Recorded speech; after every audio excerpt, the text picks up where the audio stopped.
market was hot this week, but there are a few cards getting cheaper. You'll see them here on our list of the top 10 coldest Magic cards. This video is sponsored by Flipside Gaming. Check out flipsidegaming.com for all your gaming needs. Right now you can pre-order Innistrad Remastered products there or find a vast number of other great items on their website. Remember, shipping is free in the US if your order is over $100 or consists only of singles. Just look in the description or comment section below for direct links to their site.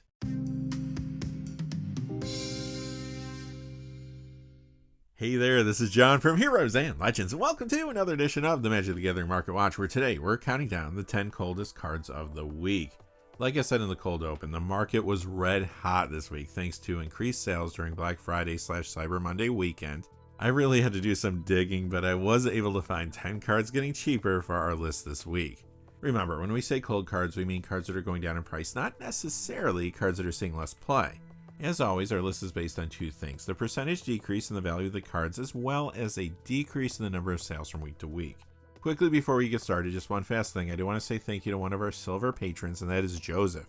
Joseph, thank you so much for all your support on Patreon. I know I say this all the time, but I truly could not do this without viewers like yourself.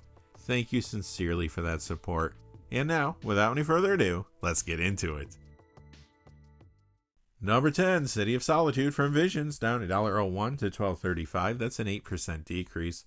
This reserveless card does see a little commander play. It appears in Urlock of Scorched Thrash and Klothys God of Destiny decks, for example. Recently, inventory for this card dried up a little online, and the price creeped up some. But this week, more copies returned to the market, and City of Solitude lost the gains it saw in November. Number 9, Marneus Kelgar, down $1.02 to $6.95. That's a 13% decrease. This is the regular foil copy from the Warhammer 40k Forces of the Imperium Commander deck. It's a fairly popular commander and in the 99 of a few builds. For example, it's often in decks around the front-facing commander from its precon, Inquisitor Greyfax. A few weeks ago, this card spiked aggressively because of a video game of all things. The Warhammer 40k Space Marine 2 game has been very successful, and it features the Ultramarines. In fact, Marneus Kelgar appears in the game as well. This had fueled more interest in the character and subsequently the card. At the time I said that I didn't believe the spike would maintain since it wasn't based on gameplay. This week it continues to come back down, but it is still more expensive than it was prior to the spike in November. Number 8, Spectral Deluge, down $1.23 to $4.42. That's a 22% decrease. This is from the Kaldheim Phantom Premonition Commander deck. The card has been getting a little commander play, but it did see a bump in play recently and builds around some new cards, which led to the recent increases. Those cards included the Mindskinner from Duskmourn, as well as Taiko the Patient Avalanche, and Paul Jamar Illusionist from Magic Foundation's Jumpstart. Now though, we are seeing Spectral Deluge quickly retracting some after the recent increases.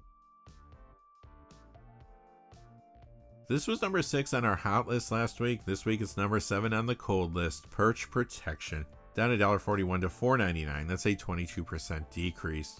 This is from the Bloomburrow Peace Offering Commander deck, and you do see it in fresh builds around the front-facing commander from its precon, Miss Bumbleflower. It's found in other decks too, including one around a new card from Magic Foundation's Jumpstart, Samilla Miletian Poet. Overall, Perch Protection had been slowly gaining momentum for a few months since it is a solid commander card. But how many times have we seen this? A card spikes, sellers scramble to put more copies up for sale in order to take advantage of the higher price point, and before you know it, the extra copies lead to some price retraction. However, Perch Protection is still more expensive than it was prior to the spike, and it is still a good card to keep an eye on. Coming in at number 6 is Darksteel Reactor, down $1.45 to $14.99. That's a 9% decrease. This card has seen a little commander play in a few builds. Usually when you see it, it's an Obeka Splitter of Seconds, but there was a little speculation around this because of a card from Magic Foundations, Simone Paradox Sculptor. Darksteel Reactor is seeing a little play in those builds, but not enough for it to maintain its price point. Alright, quickly before we get to the top 5, just a fast reminder, this video is sponsored by Flipside Gaming. Check out flipsidegaming.com for all your gaming needs. Right now you can pre-order Innistrad Remastered products there, or pick up any number of other great items, Magic related or otherwise. Remember, if your order's over $100 or consists only of singles, shipping will be free in the United States. And if you're looking for a direct link to their site, just check out the description or the comment section below. I do have links posted in both of those places. And now, without any further ado, let's get into the top 5. Number 5, Glacial Chasm from Ice Age. It goes down $1.66 to $9.71. That's a 15% decrease. This is in vintage Fastbound lands, and it's sometimes found in Legacy Green Cloudpost. It also has a presence in 1v1 Duel as well as regular Commander. Like the previous card though, there was some speculation on it because of a Magic Foundations card. This time that card is Samilla Meletian Poet. Glacial Chasm is seeing play in those Commander builds, but not enough to maintain its value after the increases it saw in November. Number 4, Omnixilis Captive Kingpin, down $1.72 to $13.59. That's an 11% decrease. This has been a fairly popular commander, and it's in the 99 of a few builds too. Recently, many commander players wanted to pick it up in order to upgrade the Duskmourn Endless Punishment commander deck, while others wanted to add it to fresh builds around the front-facing commander from there, Vel'Gavoth Harrower of Souls. Because of that, we saw Omnixilis begin to spike at the end of September, now that the market is moving on with the release of Magic Foundations. So Omnixilis Captive Kingpin moves down. However, it's still much more expensive than before the spike began a few months ago. A couple weeks ago, this was number 6 on the cold list. Last week, it took the top spot. This week, it falls 2 places, though, to number 3. It is Hurska Sweet Tooth, down $1.86 to $9.83. That is a 16% decrease. So this is one of the Magic Foundations Jumpstart anime cards, and there was a lot of hype around these prior to release. They had some pretty inflated price points at launch. When it comes to Hurska, there are players that love food tokens as well as life gain strategies, and this card had a big price tag when it came out. However, it just hasn't seemed to hit like some thought it might. There's just other cards out there that do the same type of thing. I'm seeing a few commander deck lists built around it, but not really all that many. So Hurska continues to move down due to an influx of copies and a lack of interest. This was number 4 on the hot list last week. This week it's number 2 on the cold list. Dionysus Elvish Archdruid is down $3.51 to $18.49. That's a 16% decrease. This is another one of the Magic Foundation's Jumpstart anime cards, but this one was actually moving up when the set came out. However, as you can see, that could only last for so long as packs are cracked.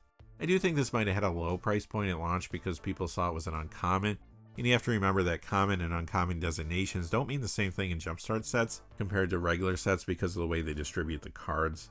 Anyway, when it comes to gameplay, Dionysus has become a fairly popular commander, and it's in the 99 of some builds like the recently reprinted Lathril Blade of the Elves, for example. Even with the play it's seeing, Dionysus Elvish Archdruid just couldn't hold its price point this week. And finally, coming in at number 1 is Emrakul, the Promised End from Eldritch Moon, down $4.15 to $49.36. That's an 8% decrease. There are several different formats running this card. In Pioneer, there's typically a copy of it in the sideboard of Nykthos Ramp. Over in Modern, this appears in Eldrazi Ramp. Plus, this Emrakul sees play in 1v1 Duel as well as regular Commander. In fact, Emrakul, the Promised End sees a good amount of Commander play in several different builds. A couple of the most popular ones are Zuladak Voidgorger and Ulalek Fused Atrocity. So why is this card moving down? Well, it only had been reprinted one time, and that was when it was part of the Artist Series John Avon Secret Lair. But that's about to change. We recently found out that this card will be in the upcoming Innistrad Remastered set. So the price of this original copy drops some this week. Alright, that's going to do it for this episode of the Magic the Gathering Market Watch and our top 10 cold cards for the week. Now, if you missed yesterday's video, go back and check that out because we looked at the top 25 hot cards. Yeah, 25. The market was just on fire this week. Until next time though, hey, thanks for watching. If you enjoyed the video, please remember to like and subscribe and have a great day. Hey, thanks for watching. This video is made possible through the generous support of viewers like you on Patreon. Check out the description below for links to our Patreon page as well as our Amazon affiliate store where a small percentage of all sales will also help support the channel. Finally, if you haven't had a chance yet to subscribe, hit that subscribe button so you don't miss any of the new videos on Heroes and Legends. Talk to you again soon and have a great day.